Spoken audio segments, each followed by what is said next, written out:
Hey guys, Laura Whitmore here, owner of Strategic Test Prep, and the March 2023 SAT is right around the corner. Can you believe it?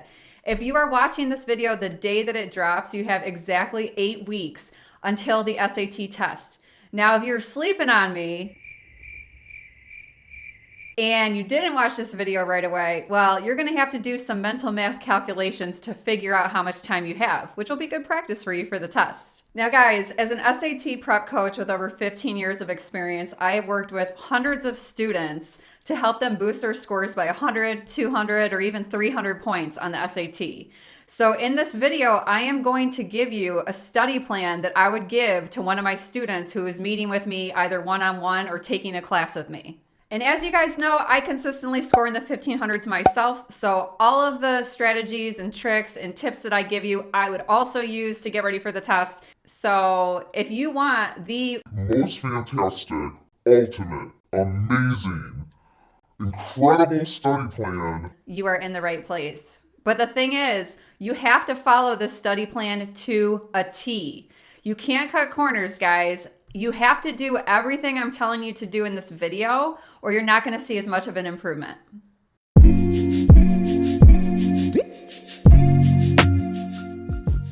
Okay, first, before I get into the video, I want you to gingerly hit the subscribe button below if you haven't yet. Don't break your phone, don't break your mouse, just give it a nice, gentle tap. This will be the best thing you do for yourself all day, and it might be the best decision you've made all year. Okay, now let's get into my 7 tips for studying for the March SAT. Tip number 1, you have to have a reason or a motivation to want to prep. Guys, if you don't have a reason for why you want to do better on the March SAT, just stop this video right now. But my guess is if you're here and you're watching this video, you are motivated and you do want to do well on the SAT. Have a reason. Is it that you want more scholarship money? Are you trying to get into a certain program that requires a certain score? Are you a student athlete that's trying to play a sport somewhere? Whatever your reason is, hold on to it and use it as motivation to propel you forward. Because let's be honest, prepping for the SAT isn't always the most fun or glamorous thing to do. And sometimes it's a grind. So if you can hold on to your reason why, it'll help you get through those days where you just don't feel like doing it.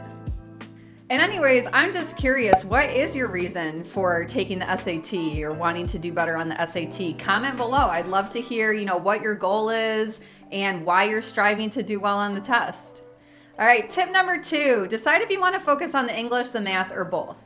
Now, 75% of schools roughly do take a super score. So a lot of the times when I work with students, I will strategize with them where we focus on just one half of the test at a time. Sometimes if you focus on too much at once, it can be overwhelming. So if you want to improve in both the English and the math, considering you only have a couple of months, you might be better off just choosing one for now and then doing another one later.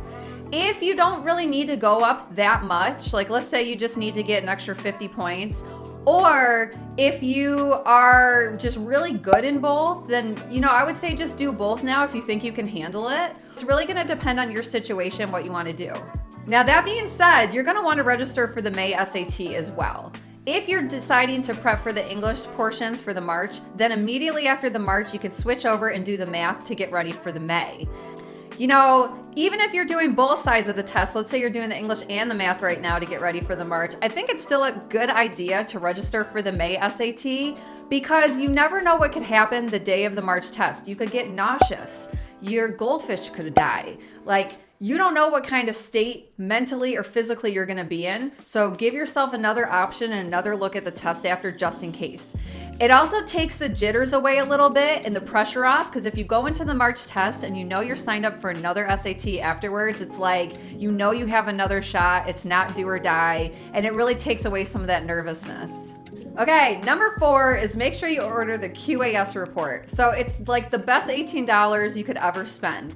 The QAS report only comes out for the March, the May, and the October tests. And what it is basically is they give you all the test questions back so that you can see which ones you got wrong, what answers you put, and then you can retry the questions. which is an amazing tool because you need to be able to learn from your mistakes and get better. So if you forgot how to do the quadratic equation or use a quadratic formula, then you can always review that after when you look at the question again.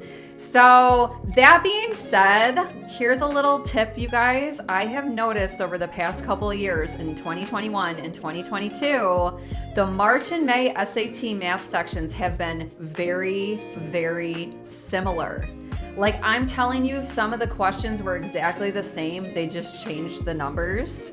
So I would suggest that you actually focus on the English sections for the March test and then do the math for the May test, because once you get your March QAS report back, you can go through all the math questions and make sure you know how to do all of the questions and you understand all of the concepts and you remember all the formulas that you need, and then you're gonna be ready for the May test, like super ready. Okay, number 5, make sure you're using the right materials. So if you're taking the paper-based test and you're in the US, I would suggest only using real tests that were administered over the past couple of years. This is because the math has evolved. So in 2016, when they came out with this new SAT, they had some concepts in there that they're not testing now. And now they folded in new things like stuff with triangle proofs and interpreting exponential functions that wasn't really on there, 6-7 years ago. So you need to look at the most relevant tests to see what's going on with the math so that you can make sure you are ready to do the math.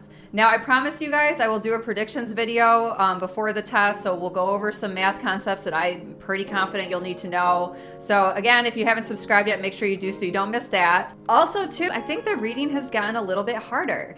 I have students who take tests in the book, and they're like, that was way easier than the reading that was on my test. So again, the more current the tests you are taking, the better you're gonna be, because you're gonna be seeing tests that are gonna be similar to the tests that you take. If you want a more concrete study plan, like if you want a game plan of what to do from week to week, you should sign up for my 6-week SAT prep course. It is completely self-directed. You can do it on your own time, and it'll take you through all the sections of the test. It has exclusive videos in it that are not available on YouTube, and I just updated it for 2023, so it's perfect for you to get ready for the March 2023 test. Now, if you're taking the digital SAT, make sure you download the Blue Book Exams app, because those are the new digital tests that were released by College Board. But guys, 4 tests, in my opinion, isn't really enough to go off of. So there's this really awesome app that's coming out. It's called Preply. You'll be able to get hundreds of additional questions that are just like the questions on the digital SAT. You can prep for the English and the math, and it's set to be released before the March SAT, so I'll keep you posted on that. Okay, number 6, you need to commit to 2 days a week for prepping. Pick one day that's a practice day. Pick a second day that's gonna be a reflection day. So on your first day, that's a practice day, like seriously, put it in your calendar. Like, okay, I'm gonna do a practice at 7 p.m. on Tuesdays, and stick to it. When you do a practice, make sure you time it. You don't want any surprises with time. On day 2, this is the crucial day. You want to go over your practice. So you want to check and see which ones you missed. You need to discover why your answer is wrong and why the other answer is right. And also look for patterns. Are you missing the same types of questions? If you can get to know yourself as a test taker and where your weaknesses are, then you can seek out resources to help you get better at those things. Okay, number 7, set a goal. You guys, nothing kills me more than when I am running an SAT workshop and I'm, meeting the students and getting to know the students, and I ask them what their goals are in the test, and they say, I don't know. You have to have something to strive for. Once you have a goal, then you can look at a conversion chart and figure out, well, how many do I have to get right to hit that goal? If you're taking the digital SAT, check out my scoring algorithm videos, because that will explain to you what you need to do to get certain scores. There's not really a conversion chart available for those, so take a look at those videos when you get a chance. All right, guys, that's it for today's video. Thank you so much for watching. I wish you nothing but the best of luck. I know you're gonna kill it. You're already taking the right steps watching this video. And so good luck to you on the March, and happy prepping.